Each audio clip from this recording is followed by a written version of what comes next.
WNBA Finals. And so I'll leave it there. I mean, I'm just obviously disheartened. I'm a human too. I have a family. It was supposed to be the announcement that changed everything. League officials had spent months preparing the rollout, building it up as the moment the WNBA finally stepped into a new era. Cameras were ready, press releases were drafted, and the league office believed they had solved the biggest crisis in their history with one bold move: $1 million salary placed directly on the negotiating table. A historic offer, a number that had never existed in women's basketball before. But instead of celebration, they got shock. Instead of applause, they got a silence so loud it rattled the entire foundation of the league. Because Caitlin Clark, along with the most influential players in the union, looked at that offer, took a breath, and said one word that no one expected.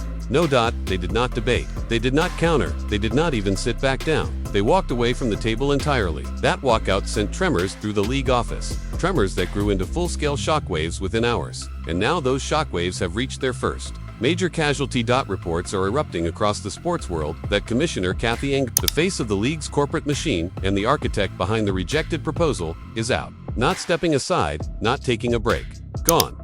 This rejection wasn't a negotiation tactic. It was a message that the players no longer believed in the system Cathy Engelbert built. And as that message spread, it became clear that the league was about to enter the most dangerous chapter in its history. The offer that just exploded in the league's face was supposed to be the crown jewel, the deal that would rewrite the history books. For the first time ever, the WNBA placed a seven-figure salary structure on the negotiating table. To the outside world, it looked like a miracle. Headlines were already prepared. Fans were ready to celebrate. And the league office thought they finally had their grand solution: $1 million, framed as a breakthrough, a symbol of progress, a promise of respect. But inside the locker rooms, the reaction was very different. Players were not celebrating. They were studying. They were reading every line, every clause, every percentage. They were calculating what the league was projecting to earn over the next decade. And the numbers told a very different story. The WNBA's new media rights deal, reportedly valued at over $2 billion, changed everything. This wasn't pocket change. This wasn't survival money. This was generational wealth. And suddenly, the shiny $1 million salary didn't feel like progress. It felt like bait, a flashy distraction designed to lock players into a fixed number while the league secretly built a fortune on the back end. The players were done being grateful for scraps. They had watched arenas sell out for the first time. They had watched their jerseys sell at record-breaking speeds. They had watched their ratings surpass some NBA games. They could see, clear as daylight, that they were no longer a charity project. They were an economic force. So, when the $1 million offer arrived, the reaction was simple. It is not enough. It is not close. And walking away was the moment the league realized the balance of power had shifted forever. What happened next was not a negotiation. It was an uprising. Hours after the walkout, a private video call was organized among the league's top players. Veterans, rookies, stars, and role players. Everyone joined. The emotions were raw. Some were furious, some were exhausted, and some sounded like they had finally reached their breaking point. But they all agreed on one thing. They were done playing under a system that treated their value like a marketing slogan instead of a measurable fact. One player, according to insiders, spoke with a calm anger that froze the entire meeting. She said the offer felt like the league was throwing them a single lifeboat, while hiding the fact that the ship behind them was filled with gold. That comment set the tone for the entire night. The players wanted transparency, not headlines. They wanted equity, not empty promises dressed as progress. For years, the league had leaned on the narrative that they were losing money, that players needed to be patient, that growth took time. But now the players had the leverage. The league feared they had the numbers, the momentum, the fan base, and the attention of every major sports network. By midnight, the message spreading across the player union was crystal clear. They were no longer fighting for a bigger check. They were fighting for a seat at the business table. They wanted revenue sharing, real revenue sharing, the kind that changed lives and futures. And once that message unified them, something unprecedented happened. The stars who shaped the modern WNBA stood shoulder to shoulder. Their demand was simple. If the league was entering a new era, the players would define it, not the commissioner. As dawn approached, the league office scrambled to regain control. Phone lines lit up, advisors rushed in, and emergency meetings were called behind closed doors. What had begun as a negotiation had now spiraled into a full-scale crisis. Executives who once felt untouchable were suddenly confronted with a truth they had ignored for years. The players were no longer afraid to challenge them. Inside the WNBA headquarters, the atmosphere was tense. Reports say Cathy Engelbert held a closed-door meeting with key board members, presenting the walkout as a temporary misunderstanding. But the board saw something else. They saw a commissioner who had lost the trust of her own players. They saw a rebellion forming in real time. and they saw the dangerous possibility of a strike that could collapse the entire season.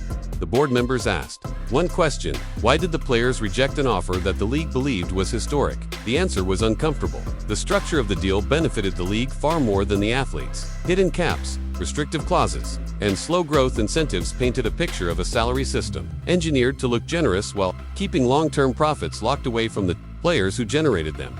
This was not the future the athletes were willing to accept, and the board knew that if they continued down this road, they could lose their biggest stars, the very people responsible for the league's explosive rise. By mid-morning, whispers began circulating through sports media. Engelbert's position was under review, and for the first time since she took office, the possibility of her removal was no longer a rumor. It was a real and immediate threat. By lunchtime, the media storm had reached a breaking point. Networks that usually reserved only a few minutes for WNBA coverage were now running full panels, dissecting every detail of the walkout. Former players, analysts, and insiders all seemed to agree on one thing: this was the most significant power shift in league history, and for the first time, it was the athletes controlling the narrative, not the executives. Social media turned into a battlefield. Fans rallied behind the players, demanding fairness, demanding transparency, demanding the respect the league had promised for years, but never fully delivered. Hashtags calling for change spread across every platform. Journalists requested statements. Sponsors started to monitor the situation closely. Everyone could sense the tension building. A tension that was about to snap. Inside the players' union, the momentum was unstoppable. They had tasted unity, and they were not letting go. Several star players stepped up as unofficial leaders, guiding the conversation, calming fears, and reminding everyone why this battle mattered. It wasn't just about money. It was about the future of the league, the future of women's sports, the legacy they would leave behind. Meanwhile, league officials scrambled to control the damage. They released short statements, carefully worded and painfully vague, insisting negotiations were ongoing. But their calm tone only made things worse. Fans could see the cracks forming. Players could see the panic hiding behind polished corporate language. And in the middle of all this chaos, one truth became impossible to deny. The $1 million offer wasn't the solution. It was the spark that ignited the fight for a new era. A fight the players were now fully prepared to finish. By late afternoon, the league was in full containment mode. Advisors urged the executive board to get ahead of the story, but no one could agree on how. Some wanted to blame the players for being unreasonable. Others warned that such a move would trigger a backlash so severe that the league might never recover. The divide inside the boardroom mirrored the larger divide, shaking the entire organization. Trust was collapsing, and panic was setting in.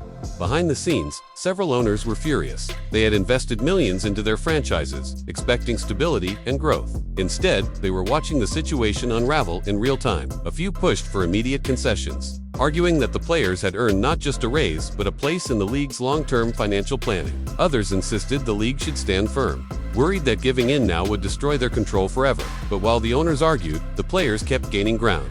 Their message had spread far beyond basketball. Other athletes, celebrities, and advocacy groups started weighing in. Suddenly, the WNBA's internal dispute became a national conversation about workplace power, gender equity, and the true value of athletes who had been underpaid for decades. The turning point came when a leaked memo hit the press. It revealed that the league had been projecting massive revenue increases for years, long before the $1 million offer was crafted. The memo confirmed what the players had suspected. The league had the resources. They simply did not want to share them. That leak was the final blow. Public sympathy swung completely toward the athletes. The league could no longer hide behind corporate language or carefully staged press releases. The truth was out. The players had been right all along, and now the league had run out of excuses. As the evening settled in, the focus turned back to the commissioner. For years, Kathy Engelbert had been the public face of the league's progress. She attended games, spoke at panels, and positioned herself as the bridge between players and ownership. But now she was at the center of the firestorm, and everyone could see that the bridge had collapsed. Sources inside the league office described the atmosphere around her as isolating. Staff who once stood confidently behind her were now silent. Advisors who once praised her strategy now questioned her decisions in hushed tones. The players' walkout had exposed a deeper issue, one that could no longer be ignored. Engelbert was no longer viewed as a leader. She was viewed as the barrier standing in the way of real change. Pressure mounted from every direction. Owners started calling emergency meetings. Sponsors wanted answers. Media outlets demanded transparency. And the players, united and unshakable, made it clear they would not return to the negotiating table until they saw accountability from the very top. The critical moment came during an internal emergency conference call. Engelbert attempted to reassure the board that she could regain the players' trust if given more time. But the board had already seen the damage. They understood that a fractured relationship between leadership and the athletes could mean protests, a lockout, or even the collapse of the upcoming season. By the time the call ended, the outcome was set. High-ranking officials began drafting a transition plan. Discussions shifted from how to support Engelbert's leadership to how to replace it, without disrupting league operations. And within hours, one conclusion became impossible to avoid. The commissioner's future was no longer in her hands. Night brought no calm, only clarity. The board gathered for one final closed-door meeting. A meeting that would determine the direction of the league for years to come. The discussion was blunt. The players had unified, the public had chosen a side, and the leaked memo had stripped away any remaining defense the league could hide behind. If the WNBA wanted to survive this crisis, something major had to change. And that something was leadership. Reports say the vote did not take long. Some board members hesitated, worried about the message it would send. Others argued that the message had already been sent by the players when they walked out. The majority agreed that trust could not be rebuilt with Engelbert in charge. By the end of the meeting, the decision was locked in. Her removal was not a possibility anymore. It was an inevitability. The announcement was crafted carefully, written in soft corporate language meant to cushion the blow, but no amount of strategic phrasing could hide the truth. The commissioner was out, effective immediately. The league released a statement thanking her for her service and highlighting the progress made under her tenure. But fans, players, and insiders all read between the lines. This was not a graceful exit, this was a forced departure driven by a revolt that had taken the league by storm. When the players saw the news, the reaction was a quiet mix of relief and determination. They had succeeded in the first phase of their mission, but they knew the road ahead was still long. Removing the commissioner was not the finish line. It was the beginning of the real fight. By sunrise the next morning, the league had entered completely uncharted territory. With Engelbert gone, an interim leadership group was assembled to stabilize the situation. Their first move was reaching out to the players' union, not with offers or conditions, but with a simple statement: "We are ready to listen." For the first time, the players felt the shift in power become real. They were no longer being summoned to meetings. They were being invited as equals. The tone had changed. The energy had changed. The balance had changed. And everyone in the sports world noticed. Networks began calling it the first major athlete league restructuring in modern women's sports. Commentators praised the unity of the players, describing it as one of the most organized and impactful collective actions the league had ever seen. But inside the union, the players stayed focused. They knew public momentum was important, but the negotiation table was where the future would be written. Their demands were clear: real revenue sharing, a transparent salary structure, long-term benefits, and a voice in major financial decisions. This time, the league could not brush those demands aside. The public was watching. Sponsors were watching. Every major sports organization was watching. As talks prepared to resume, one truth defined the new era: the players were no longer fighting for recognition or respect. They already had both. Now they were fighting for ownership of the future. They had built with their own hands, and for the first time in league history, they were walking into that future with the power to shape it exactly the way they wanted.